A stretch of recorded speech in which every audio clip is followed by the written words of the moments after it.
নাচে তো লেগে সবাই নাচে, আর ওয়াজ শুনতে ধ্যান লাগে, ধ্যান মনোযোগ লাগে। এর চেয়ে বেশি আওয়াজের কি দরকার? আল্লাহর কাছে কি আওয়াজের শব্দ নাই? আল্লাহ আওয়াজের শব্দ না বললা ধ্যানের শব্দ কেন বললো, মনোযোগের শব্দ কেন বললো? কথা তো পাল্টায় গেল। আজকে দুরবস্থা তো আমাদের এই জন্যই, মুসলমানের যে আজকে দুরবস্থা।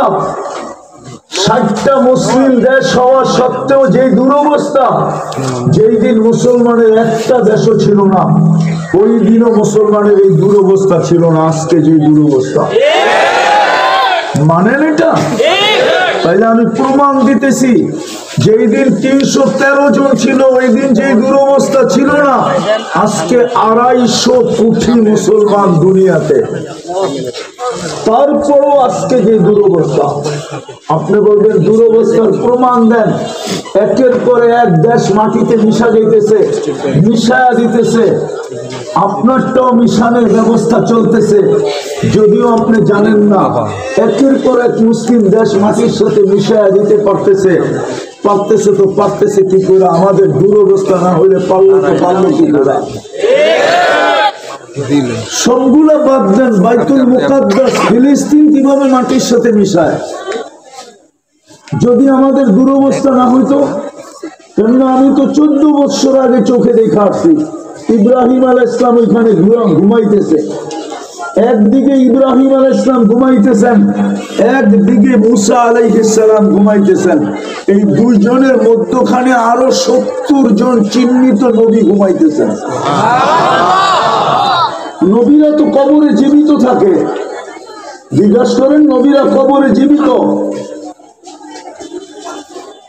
নবীদের শরীর তো মাটির উপরে হারাম।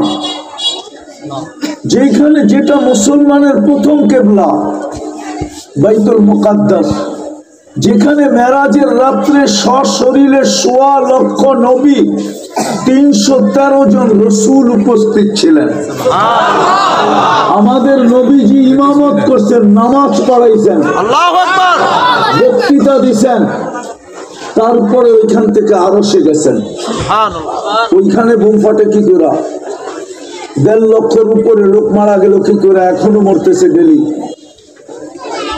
ওটা মাটির সাথে মিশে কি করে? একজন ধরছে, একজন শুধু। কয়জন ধরছে? স্টোনের কয়জন ধরছে? 18 কোটির গলা চেপে ধরতে চায় কোন সাহসে? কিভাবে ধরার চিন্তা করে? কিভাবে? যদি আমাদের দুরবস্থা যদি না হইতো, আমি মিডিয়ার মাধ্যমে বলতেছি আপনাদেরকে, দুনিয়ার ভীতু জাতি হলো দুইটা। কয়টা? একটা হলো হিন্দু, আর একটা হলো ইহুদি। আর এই দুটাই এক সুতায় গাথা। সবচেয়ে ভীতু প্রযুক্তির যুগ বিদায়। যদি ওই অ্যানালগ যুগের ভিতরে হয়, অ্যানালগ যুগ 100 দাঁড় করায় দেন আর একটা মুসলমান দাঁড় করায় দেন যুবক, দেখবেন 100 ভাগতে কুল পাবে না। অ্যানালগ যুগের কথা বলতেছি, অ্যানালগ যুগের কথা। আমাদের দুরবস্থা বিদায়। দুরবস্থা হবে না তো হবে না কেন? আপনাকে নির্বাচিত করলো মুসলমান হিসাবে কে? আল্লাহ। কোন আল্লাহ? আরে বলেন না। কোন আল্লাহ? যিনি রহমান, যিনি রহিম, যিনি মালিক, যিনি কুদ্দুস, যিনি সালাম, যিনি মুমিন, যিনি মুহাইমিন, যিনি আজিজ, যিনি জব্বার, যিনি মুতাকাব্বিরুল খালিকুল বারিকুল মুসাব্বিরুল গফফারুল কহ্হারুল ওয়াহ্হাবুর রাজ্জাকুল ফাত্তাহুল আলিমুল কাবিদুল বাসিতুল খাফিদুর রাফিউল মুইজ্জুল মুদিল্লুস সামিউল বাসীরুল হাকামুল আদলুল লতীফুল খাবীরুল হালিমুল আযীমুল গফুরুশ শাকুরুল আলিয়ুল কবীরুল হাফিজ মুকিদুল মুকিতুল হাসিবুল জলিলুল করিমুল রকিবুল মুজিবুল ওয়াসি আল হাকিমুল ওয়াদুদুল মজিদুল ওয়াহিদুল শহীদুল হকুল ওয়াকিলুল কবিয়ুল মতিনুল ওয়ালিদুল হামিদুল মুসি আল মুবদি আল মুঈদ আল মুহয়ি আল মুমীত আল হাইয়্যু আল কাইয়্যুম আল ওয়াজিদ আল মাজিদ আল ওয়াহিদ আল আহাদ আল সামাদ আল কাদির আল মুক্তাদির আল মুকদ্দাম আল মুআক্খার আল আউয়াল ওয়াল আখির আল যাহির ওয়াল বাতিন আল ওয়ালি আল মুতাওয়ালি আল বাররু التواب المنتقم العفو الرؤوف مالك الملك ذا الجلال والإكرام المقسط والجامع والغني والمغني المانع الضار النافع النور الهادي البديع والباقي الوارث والرشيد الصبور جل جلاله যিনি 99 পদের মালিক আল্লাহ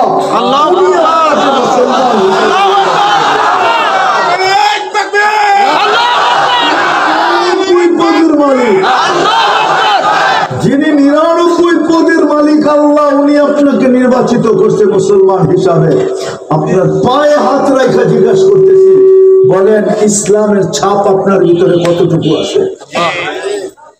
বলুক মা বোনরা, কতটুকু ইসলামের ছাপ আছে? বলুক যুবক, পায়ে হাত রাখি আমি, ইসলামের ছাপ কতটুকু আছে? যদি ইসলামের ছাপ থাকতো তো নেটে দেখে চুল কাটে কি করে? নেটের থেকে ডিজাইন বাহির করে কি করে? ইসলাম কি চুল কাটার ডিজাইন দেন নাই? মা বোনরা নেটের থেকে সাজুগুজু করে কি করে?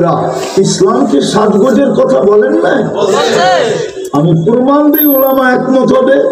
আল্লাহ রসুল তো ডাইরেক্ট বাড়িতে আসতেন না, সফর থেকে প্রথমে রাস্তায় কোথাও অবস্থান করতেন, বাড়িতে খবর দিতেন, সবাইকে বলতেন খবর দাও, যেন সাজগোজ করে রেডি হয়ে থাকতে পারে। তুমি বাড়িতে যায় যখন দেখবে, দেখতে দেরি, গালে গাল লাগতে দেরি না হয়, গলায় গলা লাগতে দেরি না হয়, বুকে বুক লাগতে দেরি না হয়। আগেরটা বললাম না? জিজ্ঞাসা করেন একমত হবে কি হবে না ওলামা? দুনিয়াকে তো সাজগোজ শিখাইলে ইসলাম, আজকে নেট থেকে কেন সাজতে হবে? দুনিয়াকে তো পোশাক পরা শিখাইলে ইসলাম, আজকে নেটের থেকে ডিজাইন কেন নিতে হবে? আপনাকে তো মুসলমান হিসাবে নির্বাচিত করছে কে? আপনি জানেন ইসলাম কি জিনিস?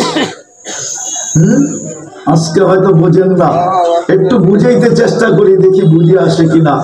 ইসলাম যদি বড় দামি না হতো, ইসলাম যদি বড় উঁচা না হতো, ইসলাম যদি অমূল্য না হতো, তাহলে আল্লাহ আমাদেরকে বলতো না ওয়ালা তামুতুন্না ইল্লা ওয়া আনতুম মুসলিমুন, ইসলামের ভিতরে পা রাখা ব্যতীত আমার কাছে আইসো না। এই কথা বলতেন না। ইসলাম বড় দামি। আজকে বুঝে আসে না, বাজার নাই তো কালকে বুঝে আসবে, কালকে কালকে বুঝে আসবে, কালকে বুঝে আসবে না। কালকে শুধু ইসলামই চলবে, না চললে কোরআন বলতো না ওমাই ইয়াবতাগি গায়রাল ইসলামে দীনান ফালা ইউকবালা মিনহু ওয়া হুয়া ফিল আখিরাতি মিনাল খাসিরিন। কালকে ইসলামই চলবে, আর কিচ্ছু চলবে না। আজকে বহুত কারেন্সি চলে, আজকে দুনিয়াতে বহুত কারেন্সি চলে না? কারেন্সি বোঝেন তো? হ্যাঁ, দেশে টাকা, ঠিক না? আজকে দুনিয়া হাজারো কারেন্সি চলে, কিন্তু কালকে একটাই চলবে, কালকে একটাই চলবে, আর কিচ্ছু চলবে না। ওই মুসলমান হিসাবে আপনাকে নির্বাচিত করতে বলেন, আপনিও স্বীকার করেন আপনি মুসলমান। আমাদের দেশে যাদেরকে আমরা নাস্তিক বলি না, ওদের আইডি কার্ড চেক করে দেখেন যায়, ও ধর্মের জায়গায় ইসলাম লেখা আছে, যদিও দুনিয়ার মানুষকে খুশি করার জন্য ও নাস্তিক হয়ে গেছে। ওর আইডি কার্ড চেক করেন আপনি অনলাইনে, দেখবেন ধর্মের জায়গায় ইসলাম লেখা আছে। ওর জায়গার দলিল আপনি চেক করেন, দেখবেন ধর্মের জায়গায় ইসলাম লেখা আছে। ওর পাসপোর্ট চেক করেন, দেখবেন ধর্মের জায়গায় ইসলাম লেখা আছে। যেই যেই জায়গায় ধর্ম লিখতে হয় সব জায়গায় ও ইসলাম লেখা দিয়ে আসছে। ও জানে, বড় চালাক, যে একদিন কাগজের লেখাও কাজে দিবে, কাগজের ইসলামও কি দিবে। এটা হলো কাগজে মুসলমান। কি কাগজে মুসলমান? আপনি এখানে ধর্ম লিখতে দেরি, অনলাইনে দুনিয়া ছড়াইতে দেরি হবে না। সারা দুনিয়া ছড়ায় যাবে। এই জন্যই কিতাবে আছে দুযোগে যাওয়ার পরে অনলাইনে যারা মুসলমান, কাগজে মুসলমান, একদিন কাফেররা বলবে, একটা সময় বলবে কাফেররা যে তোরা না চুপে চুপে ইসলাম লিখতি, কাগজে ইসলাম লেখা দিয়ে আসতি, আমরা অনলাইনে দেখলাম, এই লেখাটা তোদেরকে কি কাজে দিল? ওরা তো